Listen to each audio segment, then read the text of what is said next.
Welcome to Monk's Temple. Please, find a comfortable position. You might be seated, or perhaps lying down. Allow your body to be fully supported, as if the ground beneath you is finally ready to hold all that you are, and all that you carry. Let your eyes soften and close. And in this moment, let's begin with something profoundly simple, yet deeply radical. Let's begin by doing nothing at all. Let's begin by listening to the quiet space that exists before the next thought arrives. There is a weariness that lives in the bones, a quiet hum of exhaustion that a full night's sleep never seems to touch. You know this place. It's the feeling of having given your calm to soothe another's storm, of having absorbed the chaos just to keep the peace, of holding the map steady when everyone else seems lost. You wear this quiet endurance like a cloak, and you call it strength. You believe that to stop, to falter, to admit the weight, would be to fail. But the teachings of Buddhism, which have echoed through centuries of human suffering, offer a different kind of wisdom. The Buddha did not teach that enlightenment was found in becoming an unmovable statue, enduring all weather without flinching. He taught that peace is found in becoming like the deep, still earth, able to receive the pounding rain, the scorching sun, the howling wind, and yet, at its core, remain untouched, silent, and profoundly fertile. Your true strength is not in the armor you wear, but in the soft, receptive ground of your own aware presence that exists beneath it. Today, we are not going to learn how to carry more. We are going to remember how to put it all down, if only for these sacred moments we share. I'd like to tell you a story from my own life, long before I understood these teachings. I was a gardener for a vast, overgrown estate. My job was not to create beauty, but to control chaos. To tame the wild vines, to prune the rebellious shrubs, to impose order on a landscape that wanted only to grow free. I saw my value in my productivity, in the neat lines of trimmed hedges and the clear, swept paths. One particularly harsh season, a blight touched the oldest tree on the property, a magnificent oak that had stood for generations. I fought it with every treatment I knew. I pruned the diseased limbs, applied medicines, and spent sleepless nights worrying over it. But the blight spread. The more I fought, the weaker the tree became, and the more exhausted I felt. One evening, defeated, I simply sat at the base of the great tree, my back against its rough bark. I had no more solutions. I just sat there, in the fading light, as the wind whispered through its remaining leaves. In that surrendered silence, something shifted. I wasn't the gardener trying to fix the tree anymore. I was just a man, resting against an ancient being that was experiencing its own season of difficulty. A profound sense of connection washed over me, not to the tree as a project, but to the tree as a fellow entity in the cycle of life and decay. I stopped fighting its process. In the weeks that followed, I simply cared for it, watered its roots, cleared the weeds from its base, but released my demand for its recovery. And while the tree lost many limbs, a core of it remained, and the next spring, from that scarred trunk, a single, vibrant green shoot emerged. It taught me that my frantic doing was often a fight against life itself, while silent, attentive being could foster a resilience I could never control. If this idea of finding strength in surrender, of discovering peace not in control but in connection, speaks to you, I invite you to subscribe to Monk's Temple. By subscribing, you plant a seed in this shared sanctuary. It's a gentle commitment to your own inner landscape, and it allows us to continue tending this space of quiet wisdom together. Now, let's return to the quiet. In the stillness you are cultivating right now, you might begin to notice something. It's not always immediate peace. Often, what arises first is the very thing you've been busy avoiding. A tightness in the chest. A swirl of unfinished thoughts. A remembered regret. This is not a mistake in your practice. This is its very purpose. Buddhism teaches us that pain, or dukkha, is not an anomaly in human life, it is part of its fabric.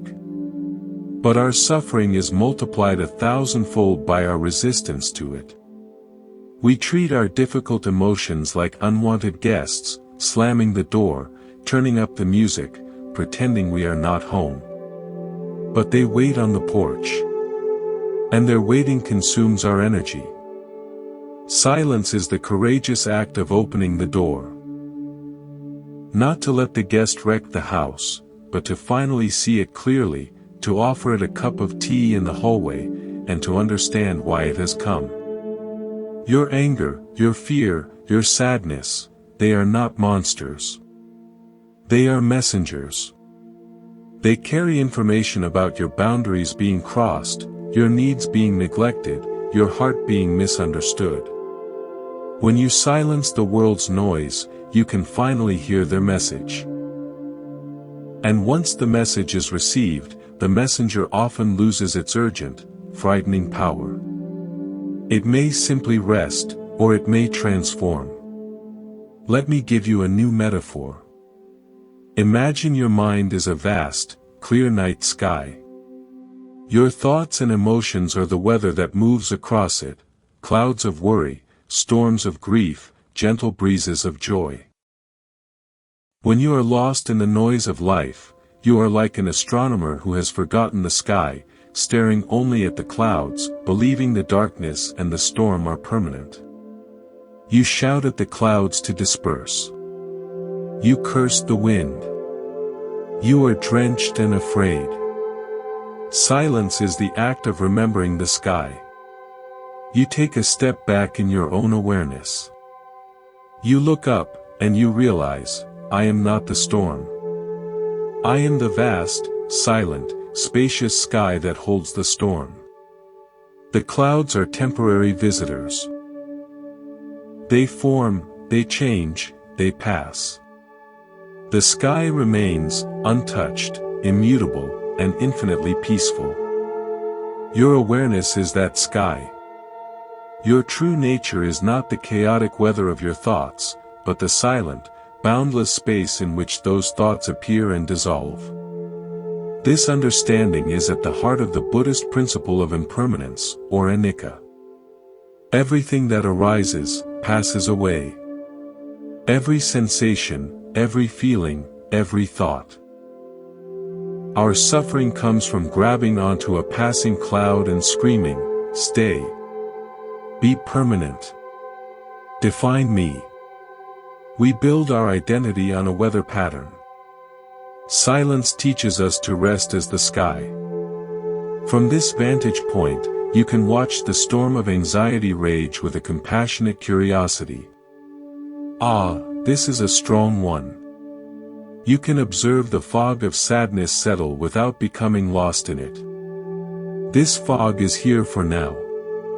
You are not denying the weather. You are changing your relationship to it. You are remembering your true, sky-like nature. I remember a woman who came to the temple for solace. She was a writer, and for years, her creative process was a torrent of words, a feverish rush to meet deadlines and expectations. Then, she experienced a profound creative block. The words simply stopped. The more she forced herself to write, the more paralyzed she became. The silence of the blank page became a terrifying void. She came here not to write, but to escape the pressure. For days, she simply walked in the gardens, sat by the pond, and attended silent meditations. She wasn't doing anything. One afternoon, sitting by the koi pond, watching the orange and white fish move in slow, effortless patterns through the water, she had a realization. Her mind had been like the surface of that pond when children throw pebbles, constantly churned, muddy, and disturbed. The fish, her true ideas, couldn't be seen. In the enforced silence of the temple, the pebbles had stopped. The water was settling. And for the first time in years, she wasn't looking for a fish, she was just appreciating the clear water. That night, without pressure, a single, perfect sentence floated into her mind. It wasn't the start of a novel. It was just a true sentence about the color of the sky at dusk. But it was hers. It came from the clear water, not from the churned mud. She understood then that her creativity wasn't dead, it had been waiting for the silence it needed to be seen. The block wasn't an enemy, it was her own wisdom forcing her to stop agitating the pond. So, let's practice being the sky. Let's practice letting the water settle. Wherever you are, bring your attention to your breath. Not to change it, but to witness it. Feel the cool air as it enters your nostrils, the slight pause, and the warm air as it leaves. Imagine each in-breath is you, acknowledging a passing cloud of thought or feeling. And each out-breath is you, as the vast sky, making infinite space for it to simply be, and to move on. You are not the breath. You are not the thought. You are the aware, silent space that contains it all. With every exhale, whisper inwardly, sky. Allow the storm, if there is one, to rage within the boundless peace of your own being. You are safe. You are spacious. You are home. Let's continue. As you rest in this awareness, as the sky of your mind begins to feel more familiar, you might notice a subtle pull, a gentle knowing that has been waiting beneath the weather. This is your intuition.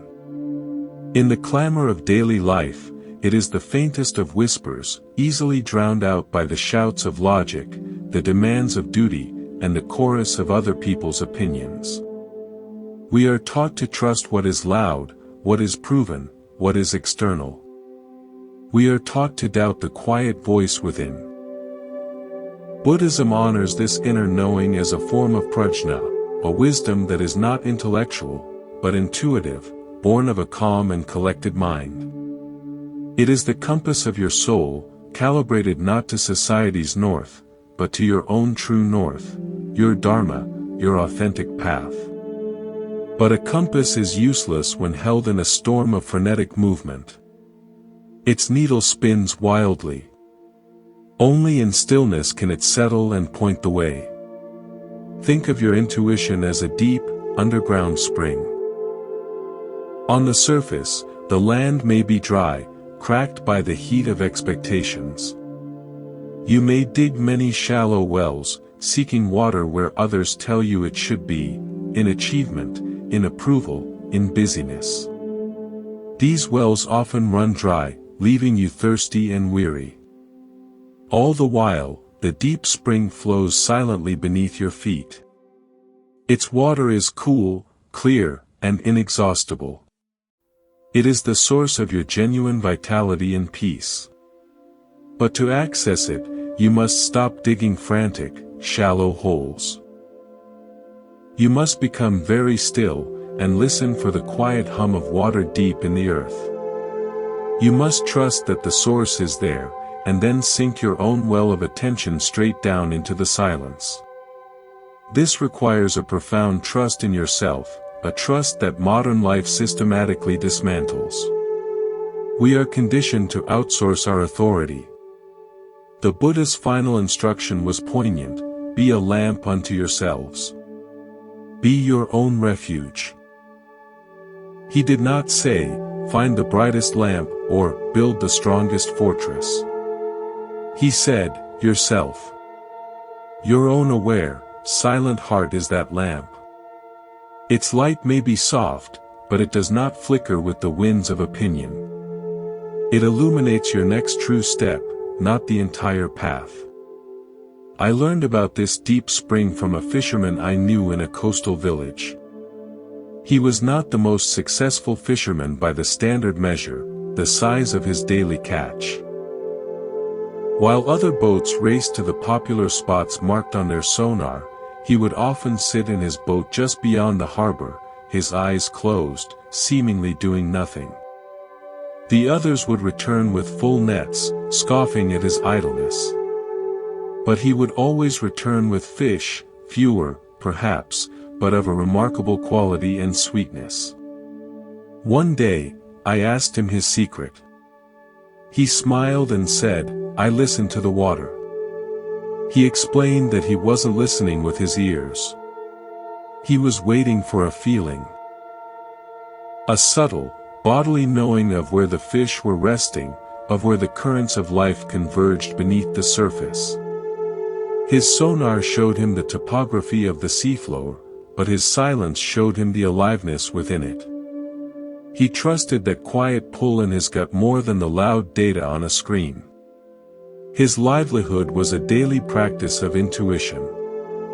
He was sinking his well into the deep spring, and it always provided exactly enough. Your intuition speaks in the same language. The language of sensation. It is not a shouted command. It is a tightening in the belly that says, no, a softening in the heart that says, yes, a deep, inner sigh of recognition, or a persistent, gentle pull in a certain direction. In silence, we learn this vocabulary. We begin to distinguish the shrill, panicked voice of fear, which is often loud and repetitive, from the calm, clear voice of intuition, which is often a single, quiet knowing. Let's practice this now. Bring to mind a small, simple decision you've been pondering. It could be as mundane as what to have for lunch, or whether to take a walk. Don't try to think it through. Instead, drop the question into the silent well of your awareness. First, imagine choosing option A. Close your eyes and feel it in your body. Notice what happens. Does your chest constrict or expand? Does your breath become shallow or deep? Do you feel a sense of lightness or a subtle heaviness? Now, let that go. Imagine choosing option B. Feel it in your body. Again, notice the sensations without judgment. Which option created a sense of inner alignment, of ease, of a silent click? That is your deep spring speaking. It may not be the easiest option. The spring's water is not always the most convenient to reach. But it is always the most nourishing. This practice extends to the people in your life. In silence, you can feel the energetic imprint of a relationship. Think of someone. As you hold them in your awareness, do you feel your energy blooming, like a plant reaching for the sun? Or do you feel it contracting, curling inward for protection? Your body, in its silent wisdom, knows who nourishes your deep spring and who pollutes it. The mind makes excuses, the body tells the truth. A man once came to the temple, a successful businessman entangled in a partnership that was financially profitable but spiritually draining. His mind listed 100 reasons to stay. Security, loyalty, potential. But his body was a testament to distress, chronic tension, sleeplessness, a constant low-grade anxiety. In a guided silence, I asked him not to think about the partnership, but to simply imagine walking into the office and shaking his partner's hand. His body instantly recoiled, his breath caught. Then, I asked him to imagine sending a letter to dissolve the partnership. He took a deep, involuntary breath, and his shoulders, which had been hunched for years, dropped 2 inches. The silent wisdom of his body had spoken with unmistakable clarity. The following months were difficult, full of practical untangling, but the man later described it as the hard peace. He had chosen the truth of his deep spring over the noisy logic of the surface world. His health returned. His creativity blossomed in new ventures. He had learned to trust the water beneath his own feet. This trust in your inner guidance is the foundation for the next profound shift silence makes possible, the release of the illusion of control. We live under a tyranny of should. I should be further along. They should treat me better. This should be easier. We mentally wrestle with reality, trying to force life, people, and even ourselves to conform to a blueprint that exists only in our heads. This struggle is the source of immense, grinding suffering. Buddhism names this attachment or clinging, upadana.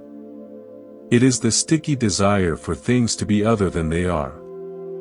Silence exposes this struggle in high relief. When you sit quietly, you can feel the physical cost of clinging. It is the fist of your jaw, clenching. It is the fortress of your shoulders, braced. It is the shallow breath, held captive in your chest. You are at war with what is. And like any war, it is exhausting. But silence offers a revolutionary perspective. It allows you to see that this struggle is optional. Imagine you are swimming in a powerful river. You are fighting the current, straining with every muscle to swim upstream toward a destination you're sure you need to reach. Your arms burn. Your lungs scream. You are making no progress, only tiring yourself to the point of drowning. This is the energy of control. Now, imagine you stop fighting. You roll onto your back. You let the current hold you. You are still in the river. You are still moving. But you are no longer at war with it. You might even notice the sky above, the trees on the bank, the sun on your face, beauty you were too frantic to see before. This is surrender. It is not giving up and sinking. It is the wise cessation of a futile struggle. It is aligning yourself with the flow of life, rather than using all your energy to oppose it. The river has its own intelligence. It knows where it is going. I witnessed this in a master potter at her wheel. Students would labor, their brows furrowed, forcing the clay into perfect, symmetrical shapes. Their pots were technically correct, but lifeless. The master's hands, however, seemed to dance with the clay. There was no force. There was a conversation. She would apply pressure, then yield. She would guide, then follow. The clay seemed to rise into form of its own volition, guided by her silent, attentive presence. She once told me, I do not control the clay. I have a relationship with it. My job is to listen to what it wants to become, and to help it get there. Her pots were alive, each one uniquely expressive. She had surrendered the illusion of being a dictator of form and had become a partner in the process. Her art was born in the silent space between her intention and the clay's inherent nature. This is our practice with life itself. We are not here to control the clay of our circumstances, the river of our destiny. We are here to listen, to engage, to guide with gentle hands, and to surrender to the wisdom of the process. We learn to distinguish between what is ours to do, our effort, our intention, our next right action, and what is not ours to control, the outcome, another person's reaction, the timing of events. So, in your silence now, notice where you are fighting the river. Is it a situation at work? A relationship that isn't changing? Your own past mistakes? Feel the tension that fight creates in your body.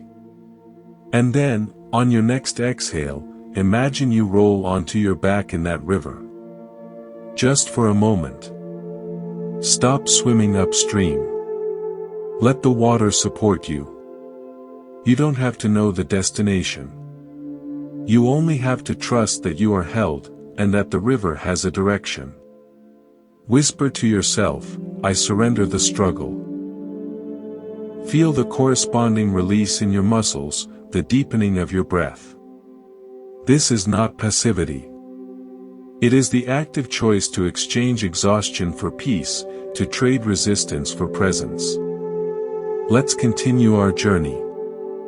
As you become more familiar with this silent, aware presence, the sky that holds the weather, the window that observes the storm, you may notice a subtle but powerful shift in how you relate to the world outside. You begin to notice how much of what you carry doesn't belong to you. It's as if you've been walking through a dense, windy marketplace for years, and without realizing it, you've accumulated dust, leaves, and scraps of paper in the folds of your clothes. You feel heavy, burdened, but you can't pinpoint why. You mistake this collected debris for your own substance. This is the experience of absorbing the world's energy. Every harsh word, every unspoken expectation, every collective worry, every ounce of negativity you witness, it all has weight. And if you have a sensitive, caring nature, you are like a sponge, soaking it up unconsciously. You come home from a day among people feeling inexplicably drained, anxious, or sad, and you blame yourself. Why am I so tired? Why do I feel this way? The answer often lies not within your own heart, but in the emotional dust you've gathered from others. Buddhism teaches the importance of right effort and right mindfulness, which include guarding the senses. This isn't about building a wall of indifference. It's about developing discernment. It's the wisdom to know the difference between your own heart's true feeling and a foreign energy you have passively absorbed. Silence is the tool of this discernment. In the quiet, you can finally shake out your coat. You can see what is yours, the thread woven from your own dreams, your own sorrows, your own loves, and what is merely dust from the marketplace. And you can choose to let the dust fall away. Imagine your energy field as a clear, mountain lake. The world around you is the weather and the landscape. When it rains, others' emotions, the lake receives the rain.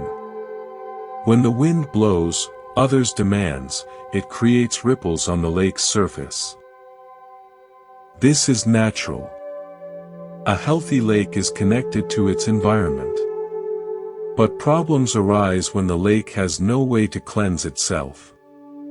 If muddy runoff from the hills, toxic negativity, constantly pours in, the lake becomes cloudy, stagnant, and lifeless. It loses its clarity and its ability to reflect the sky. Most of us are lakes under constant muddy runoff, and we've forgotten what clear water looks like. Silence is the series of quiet days where the runoff stops. It is the still, sunlit period where the mud can gradually settle to the bottom. The lake's own natural filters, its sand, its plants, its still depths, can do their work. Clarity returns. You can see the stones at the bottom again. You can perfectly reflect the sun and the stars. You remember your own nature is clarity, not muddiness. From this place of clarity, you can then engage with the world more wisely. You can choose to divert certain streams of runoff. You can say, this energy may flow, but I will not let it muddy my waters.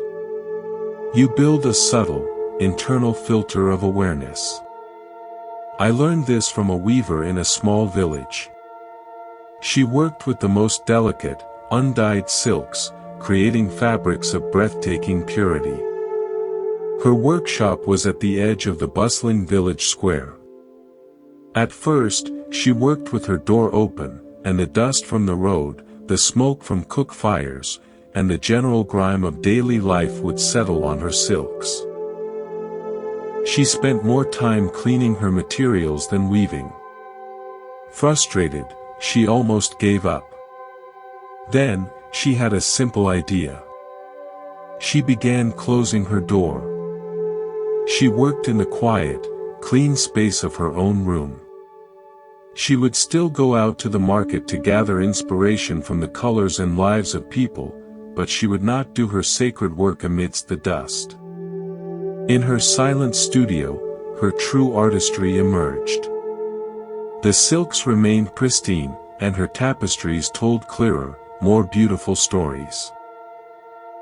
She taught me that we must have a closed-door practice, a time and space of silence where the dust of the world can settle, and we can remember the pristine quality of our own inner material. How do we close the door? It starts with small, deliberate acts of silence. It's the 5 minutes in your car before you walk into your house, where you just sit and breathe, letting the energy of the workday fall away before you bring it to your family. It's turning off the news and the social media feed for an evening, and feeling the quiet relief as the collective anxiety lifts from your nervous system. It's walking in nature without headphones, allowing the natural world to cleanse your mental palate. In these moments, you are not being antisocial, you are being a responsible steward of your own inner lake. This practice naturally leads to the establishment of boundaries, not walls of anger, but fences of respect. A boundary is not saying, you are bad. It is saying, this is my clear water, I must protect it. In silence, you discover what you need to protect it from. You might realize that a certain conversation topic always leaves you feeling muddy. You learn to gently change the subject. You might see that a particular person's constant negativity is a source of runoff. You learn to limit the duration of your exposure, or to visualize an inner filter of light around you when you are with them. These are not acts of rejection, but acts of self-preservation. You cannot offer clean water to others if your own lake is poisoned. A poignant story comes to mind of a hospice nurse I knew, a woman of profound empathy. She would come home each day heavy with the sorrow of her patients and their families. She thought carrying this weight was part of her calling. But over time, the weight crippled her, she began to burn out, her compassion turning to numbness. A mentor suggested a simple ritual. Before leaving each patient's room, she was to pause at the door, place a hand on the frame, and consciously say in her mind, I leave your pain here, with my love. I take only the lessons. Then, before entering her own home, she was to stand under a tree in her yard, imagine roots going from her feet into the earth, and visualize all the residual heaviness draining from her body into the ground, to be recycled by the earth. This silent, minute-long ritual became her closing the door. It allowed her to be a clear vessel of compassion during her work, and a present, joyful person in her own life. She stopped being a dumping ground and became a graceful conduit. Her energy was renewed, and her care became even more potent, because it came from a clean source. So, in your silence now, let's practice cleansing the lake. Imagine yourself sitting by that clear, mountain lake within you. See or feel its water. Now, think of a recent interaction or environment that left you feeling drained or agitated. Imagine that feeling as a stream of muddy water flowing into your lake. Now, with the power of your awareness, gently divert that stream. Send it around the lake, or into the earth to be purified. See your lake water begin to still.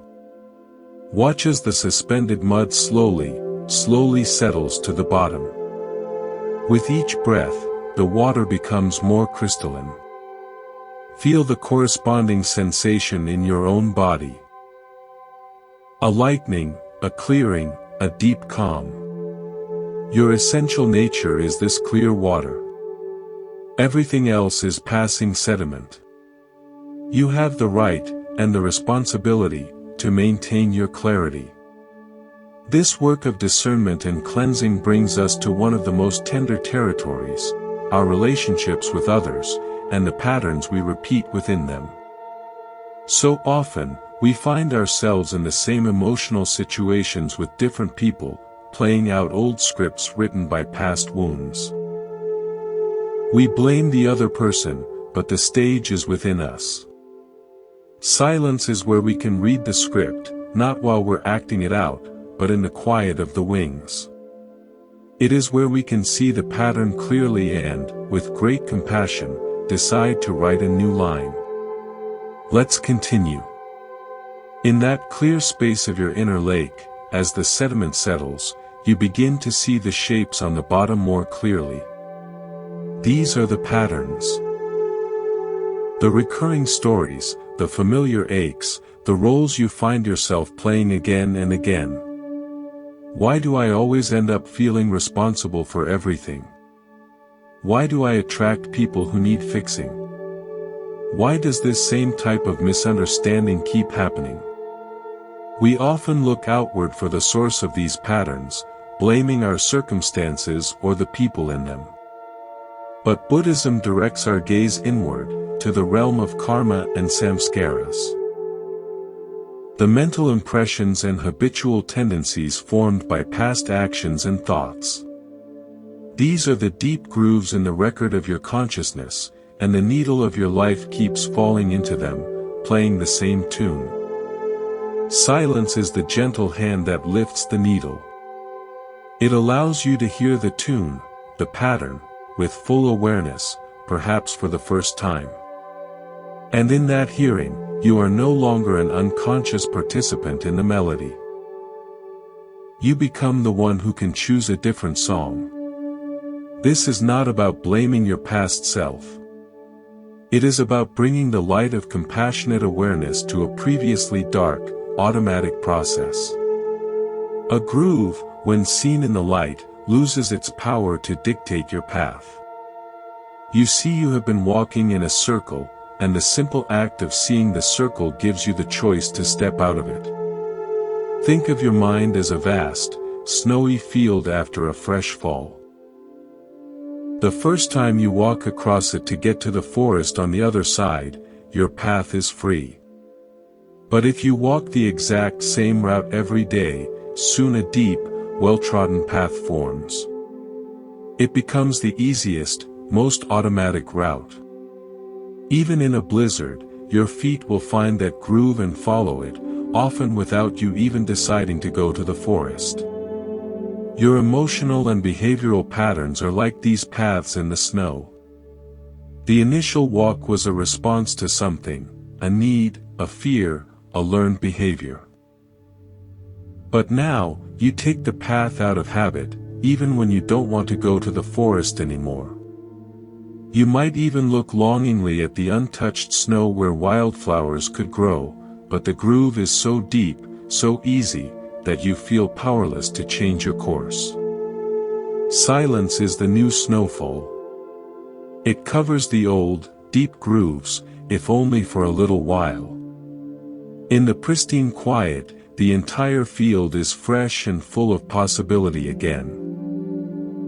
You can see the old path, yes, as a faint depression, but it is no longer the only option. In this stillness, you can choose. You can consciously take a step in a new direction, toward the meadow you've always wanted to visit. That first step off the old path will feel strange, uncertain. The snow is deeper there, it requires more effort. But you are laying down a new trail. And with each conscious choice in your daily life, to pause instead of react, to speak your truth instead of people please, to rest instead of push, you pack down a new, healthier path in the snow of your mind. The old groove will still be there, and in moments of stress or fatigue, you might slip back into it. But now you know it's just a groove, not your destiny. You know you can step out. I remember a man who ran a small, family bookstore. He had inherited it from his father, a stern, critical man for whom nothing was ever quite good enough. The son's pattern, his deep groove, was one of chronic inadequacy and overwork. He would open the store early, close late, reject help, and drive himself to exhaustion, yet he always felt the business was just about to fail. In his mind, he heard his father's voice, not enough. One winter, a massive blizzard shut down the city for 3 days. He was trapped alone in his apartment above the closed store. With the world silenced, he had nothing to do but be still. At first, the anxiety was deafening. But as the hours of quiet piled up like the snow outside, something broke. He found himself sobbing, not for the business, but for the little boy who had never been able to please his father. He saw, with heartbreaking clarity, that his entire adult life had been one long, frantic walk down that not enough path in the snow. The blizzard silence was the new snowfall. When the streets were cleared and he reopened, he did something radical. He hired a part-time helper. He started closing for lunch. He brought an armchair into a corner and created a reading nook. These were small steps off the old path. The groove of overwork still called to him, but now he could see it for what it was, a ghost from the past, not a mandate for the present. The business didn't fail, it flourished with a new, welcoming energy. He had changed the tune. This process of seeing and changing patterns requires immense self-compassion. You cannot shame yourself out of a groove you've been walking for decades. In the silence, as you observe your patterns, you must meet yourself not as a failure, but as a weary traveler who has been following the only map they knew. This is where the Buddhist teaching of Metta, or loving kindness, becomes your most essential tool. It begins with directing that kindness toward yourself. In the quiet, you can offer yourself the understanding you may have never received. Of course I took that path. It made sense at the time. I was doing my best. This compassionate acknowledgement is the solvent that softens the hardest grooves. Let's practice this now. Bring to mind a recurring pattern that causes you pain. It might be a tendency to criticize yourself, to rush, to avoid conflict. Don't get lost in the story of it. Simply identify it, the "I'm not doing enough" pattern. Now, imagine the version of you that first started walking that path. Perhaps it was a child trying to earn love, a young adult trying to feel safe. See that younger you with compassion. In your silent heart, send them this message: I see you. I understand why you did that. You were trying to survive. Thank you for getting me here. Then, bring your awareness to your present self. Feel the weight of having walked that path for so long. Place a hand on your heart. Whisper to yourself, it is safe to rest now. It is safe to try a new way. This isn't magic. It is neural repatterning. It is the application of love to a wound, which is the only thing that ever truly heals. From this place of self-compassion and clear seeing, your relationships begin to transform. You stop expecting others to fill grooves they didn't create. You stop blaming them for following their own deep, snowy paths. You begin to relate from your fresh, clear presence, and in doing so, you invite them to meet you there. Communication becomes less about reaction and more about connection. You realize that most conflict is the sound of two sets of grooves colliding, two old records playing over each other. Silence between words creates the space where a new conversation can be composed, note by note. A woman once shared with me her decades-long struggle with her sister. Every conversation turned into the same argument, rehashing childhood grievances. They were both trapped in a well-worn groove of resentment. On a retreat, during a long silent walk, the woman had a vision of herself and her sister as little girls, sitting back to back, each crying alone. The image pierced her heart. In that silent clarity, she saw the pattern. They were both still those little girls, back to back, waiting for the other to turn around first. After the retreat, she wrote her sister a letter. It contained no blame, no relitigation of the past. It simply said, "I remember us as little girls. I miss my sister. I am turning around." It was a step into untouched snow. It didn't instantly fix everything, but it broke the old, vicious pattern. A new, tentative path of reconciliation began to form. This is the power you hold in your silence. You are not powerless against the patterns of your life.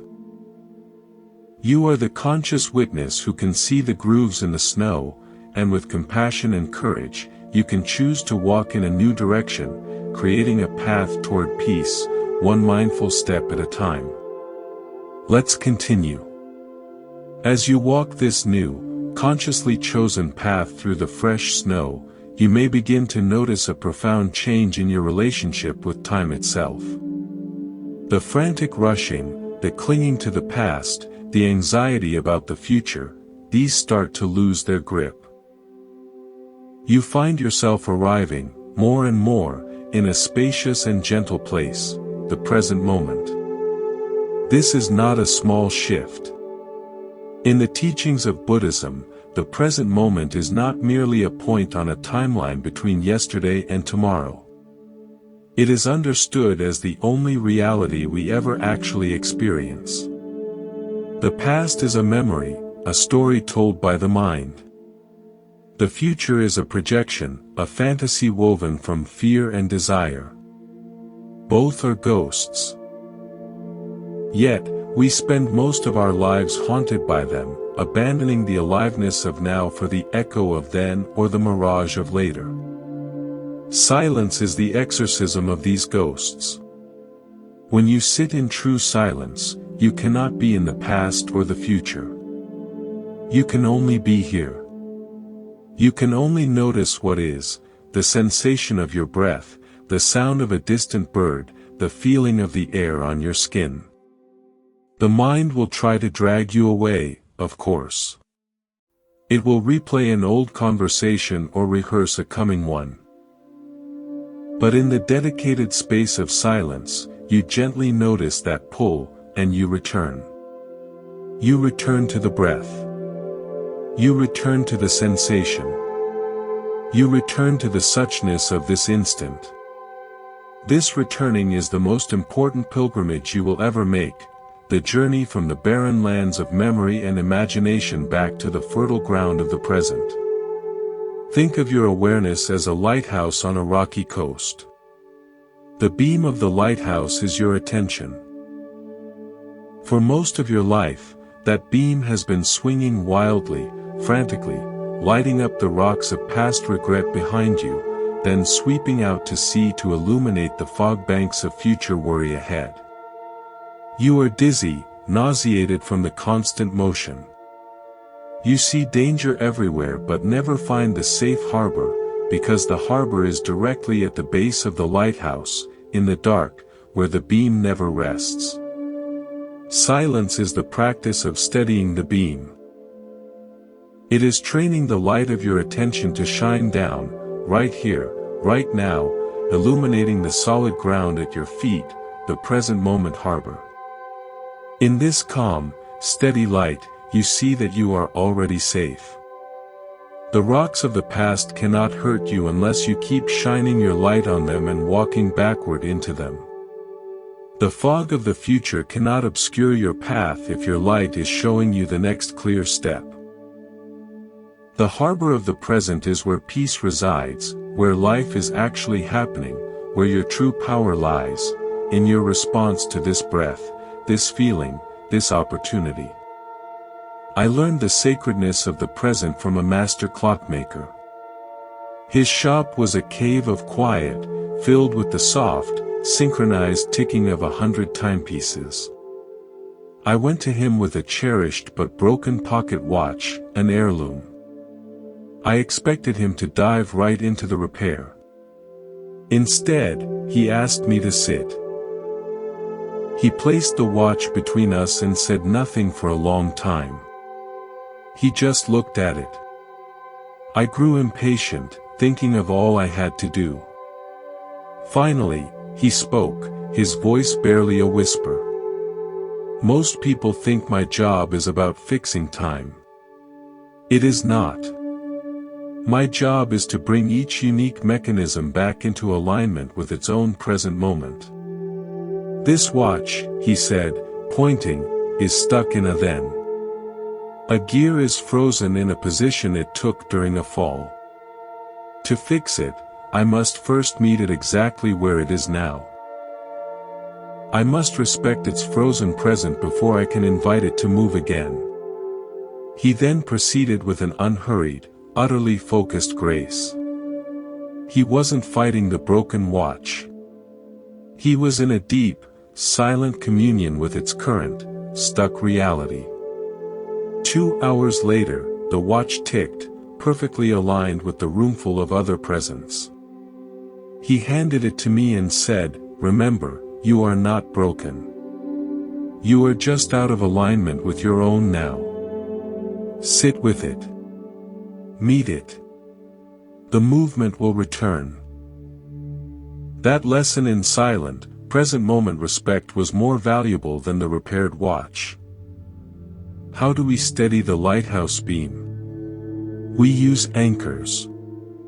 Your breath is an anchor. The feeling of your feet on the floor is an anchor.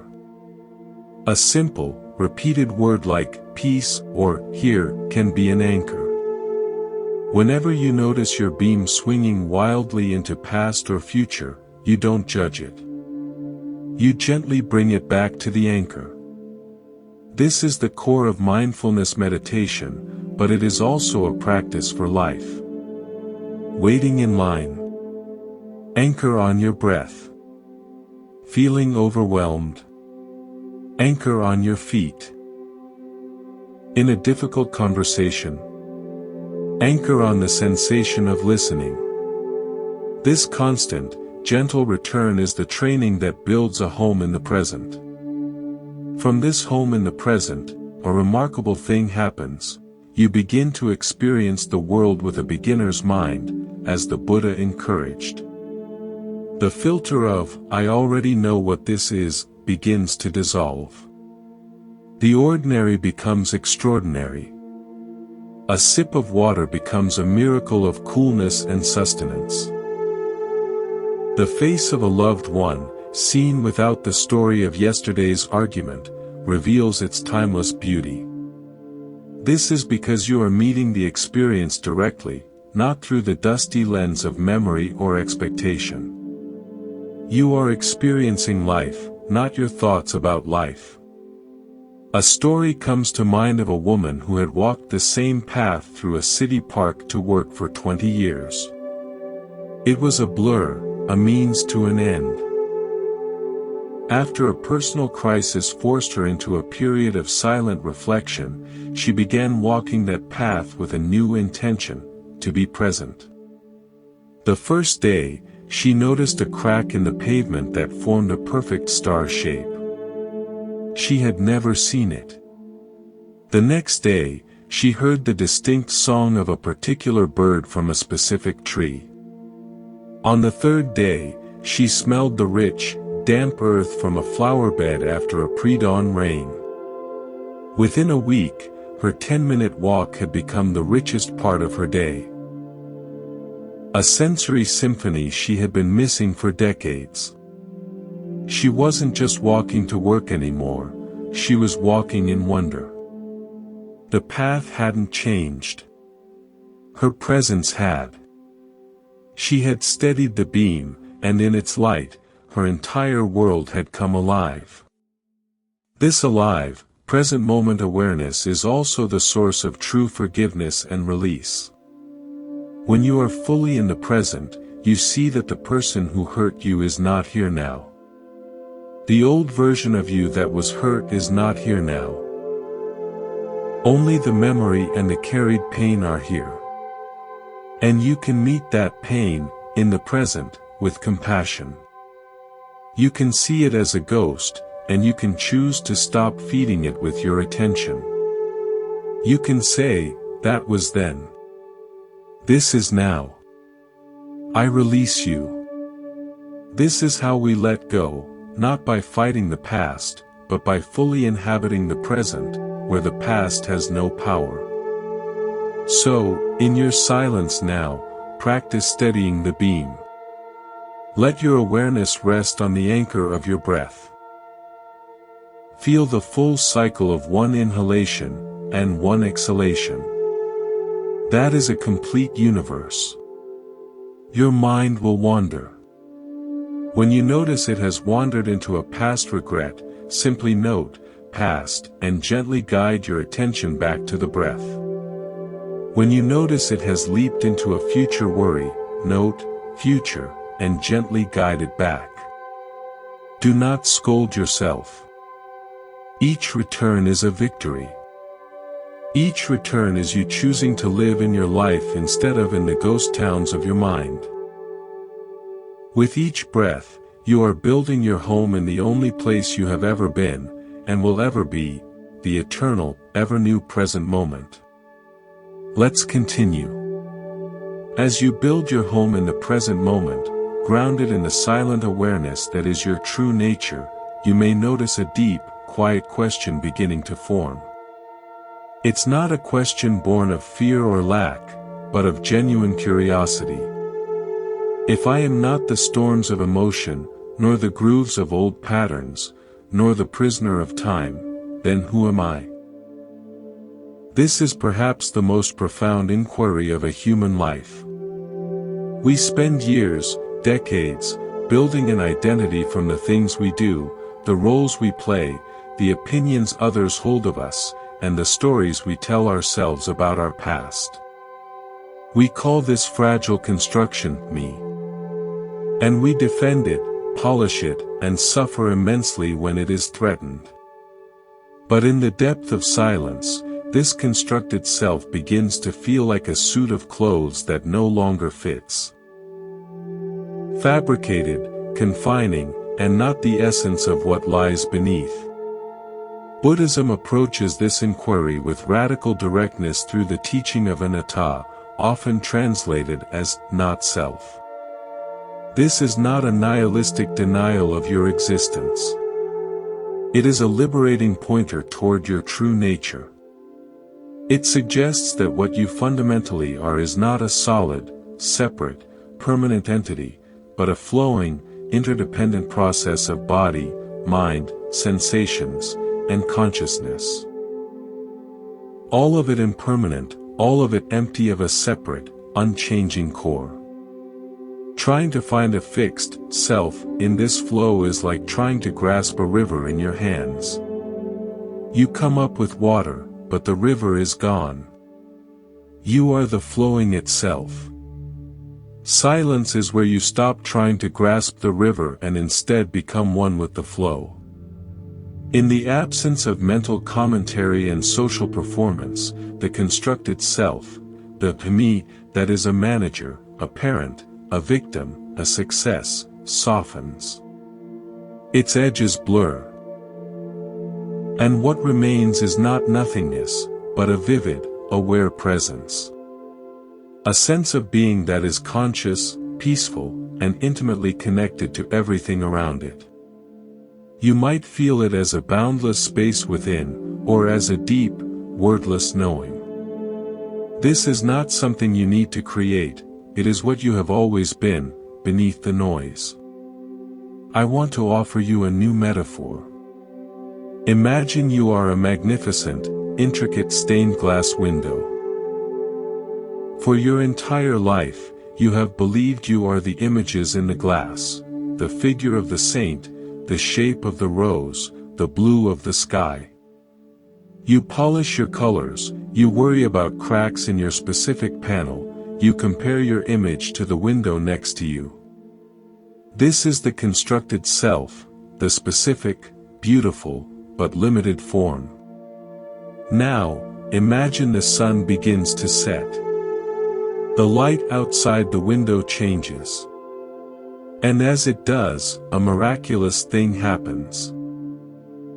You realize that what you truly are is not the colored glass, but the light that passes through it. The images, the saint, the rose, the sky, are temporary patterns that the light takes on as it moves through the specific conditions of the glass.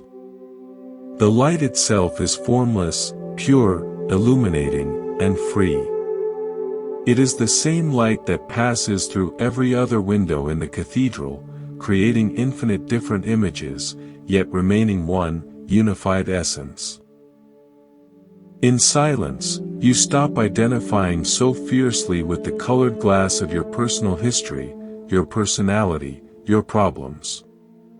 You begin to sense yourself as the aware, luminous consciousness that animates it all. You are the light, experiencing itself temporarily as this unique, human story. This realization is not an intellectual one, it is felt in the marrow of your being. It is the homecoming we've been circling since we began. I witnessed a beautiful glimpse of this in an elderly woman who was a regular at the temple. She had been a celebrated pianist in her youth, but arthritis had stilled her hands years ago. She spoke often of the loss of her self, the pianist. One day, during a deep group silence, a late afternoon sunbeam fell across the floor in a perfect rectangle of gold. Dust motes danced in it. Everyone was still. This woman, with her gnarled hands in her lap, was staring into that beam of light. A tear traced a path down her cheek, but she was smiling, a smile of such serene joy it transformed her face. Afterwards, she said quietly, "For 60 years, I thought I was the piano. Today, in the quiet, I remembered I was the music." She had, in a moment of grace, touched her identity as the light, not the stained glass. Her grief for the pianist softened, not because she got her hands back, but because she discovered what she truly was could never be taken by arthritis. So how do we cultivate this recognition? We don't strive for it. We simply create the conditions in silence where the constructed self can relax its grip. We practice self-inquiry with gentle openness. In your stillness, you can ask yourself, quietly, who is aware of these thoughts? Don't search for a verbal answer. Feel into the question. Thoughts come and go. Sounds arise and fade. Sensations change. But the awareness that perceives them all, what is that? Can you find its edges? Its location? Its beginning? You'll find you cannot. It is like trying to look at your own eyeball without a mirror. You are that which is looking.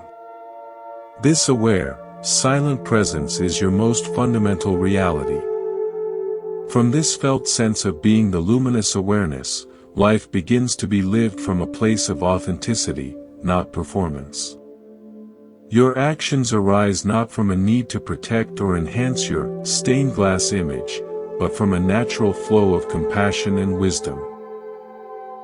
You make choices not because, what will people think of me, but because, what is the most loving, truthful action in this moment? You begin to shed relationships and situations that require you to constrict yourself back into a small, false image. You gravitate toward what allows your inner light to shine more clearly. This doesn't mean life becomes effortless or that you become passive. The light, after all, is incredibly powerful. It drives growth, it reveals truth, it provides warmth. When you identify as the light, you engage with the world from a place of inherent power and stability.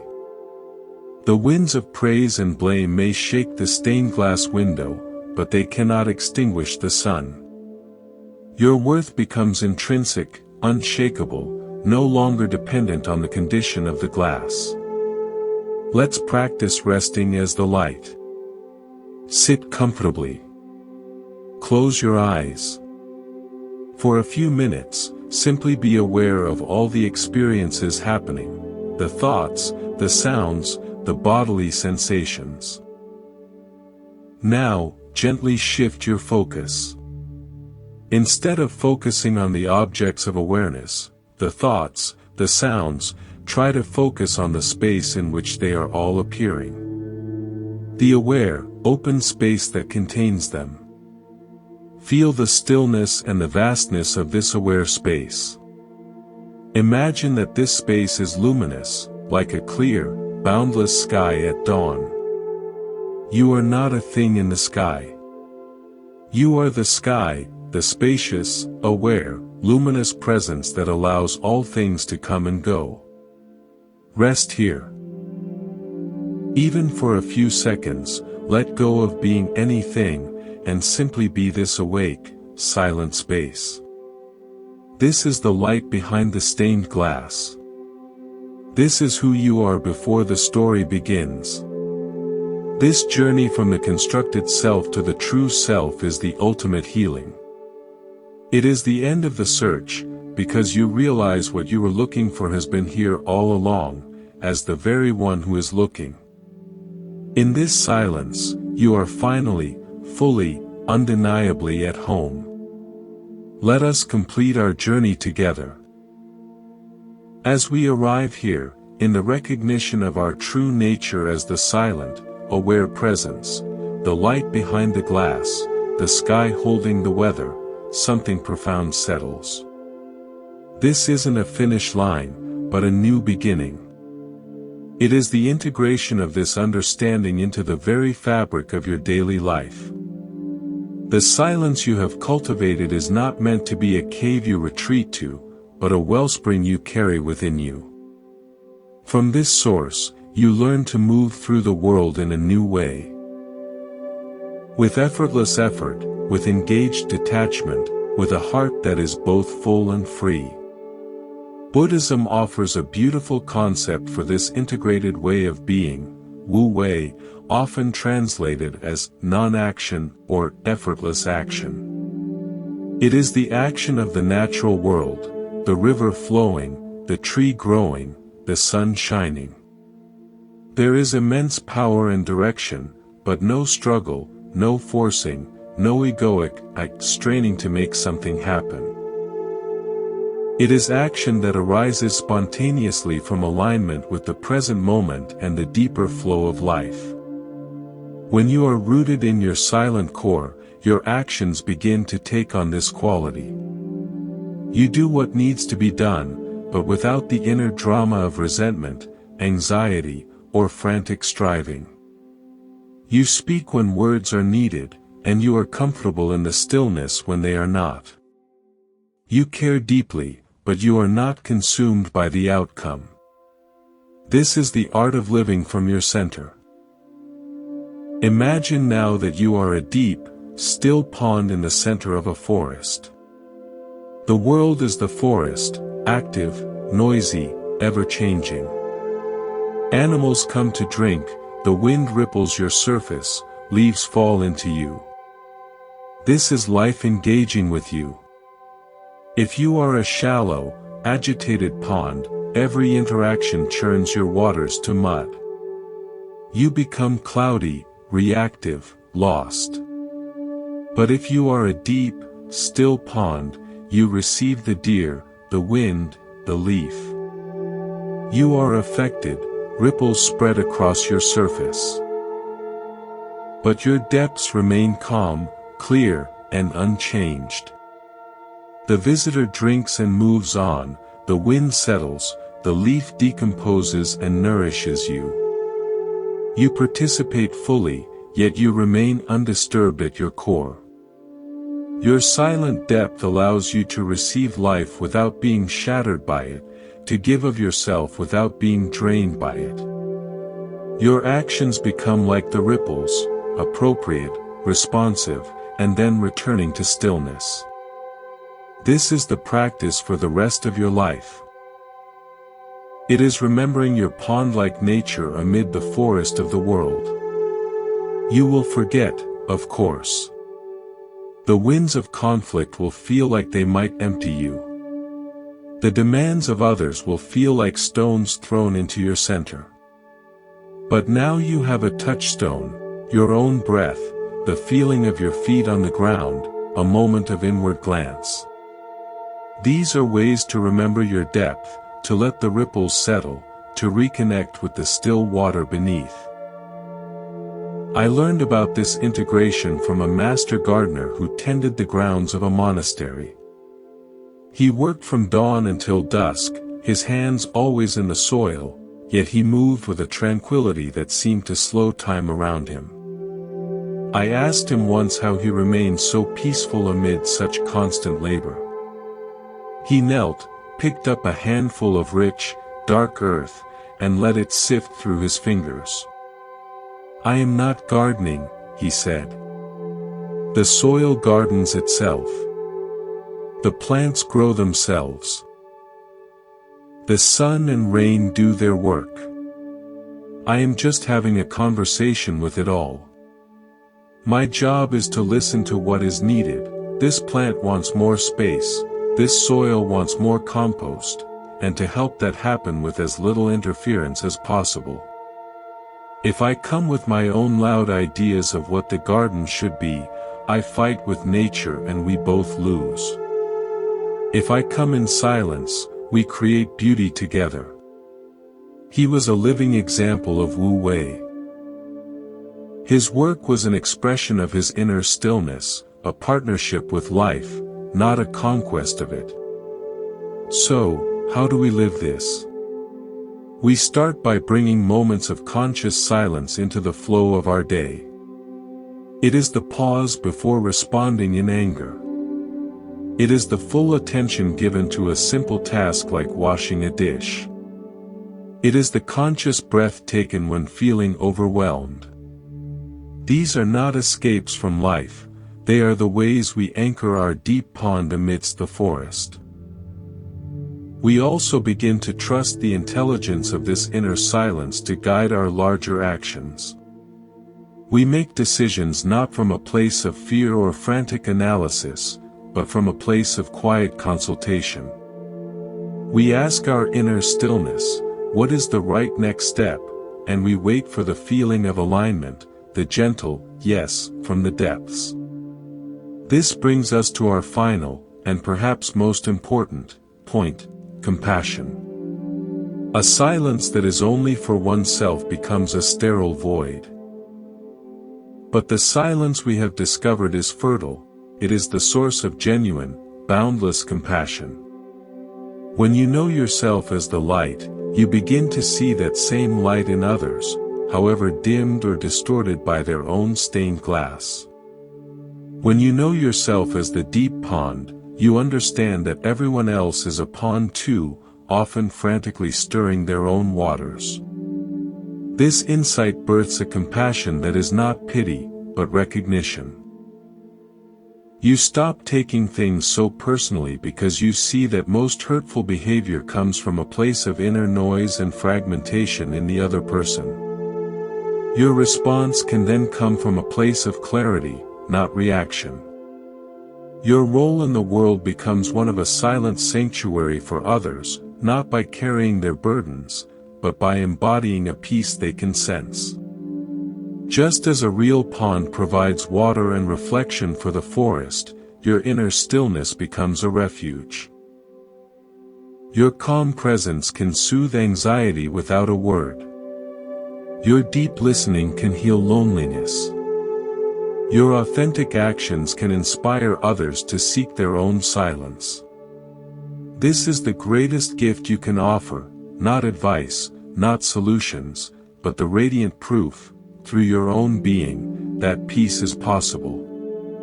As we prepare to close, I want to thank you for giving yourself this gift of time and silence. This journey does not end here. Every moment is an opportunity to return to the silent awareness that you are. When life feels heavy, you now know where to go, not out, but in. To the breath. To the feeling in your body. To the space between your thoughts. To the light behind your eyes. Remember, you are not broken. You are not behind. You are not insufficient. You are a momentary, breathtaking expression of life itself, having a human experience. The silence within you is not an empty absence. It is the fullness of your true home. Visit it often. Lie from it gently. And may the peace you find there ripple out into every corner of your world. Welcome home.